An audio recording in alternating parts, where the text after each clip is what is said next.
د محمد اشرف غني تازه او نوې وینا.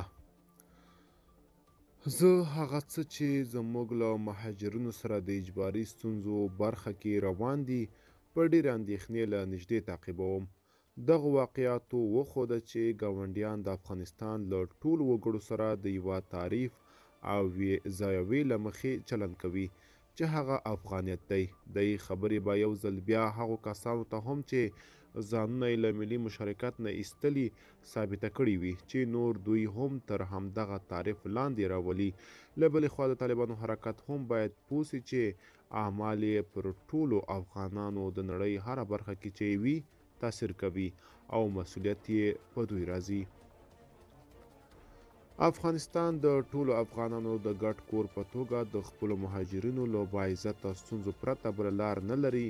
زموږ د دوو ګاونډیو هیوادو کې په خاص ډول او په نوره نړۍ کې په عمومي توګه د افغان مهاجرینو کثرت او د هغوی لپاره د عاجلو اقداماتو ضرورت هم زموږ ملت او هم طالبانو حرکت له یو دوراهي سره مخامخ کړی دی. له هغې نه د وتلو یوازینۍ ښه لاره مشترکاً یو سم انتخاب ته رسېدل دي. دلته یو لار نورې انزوه او لا ډېر انحصار ته ځي او بله ملي وحدت او ملي منطقوي او بین المللي مشروعیت ته ځان رسوي. ملګرو، دا به زموږ چمتو شوی ویډیو که تاسو هم د اشرف غني د دغې خبرې په اړه څه نظر لرئ موږ سره یې کومنټ کې شریک کړئ. تر بیا ښه وخت، ښې چارې.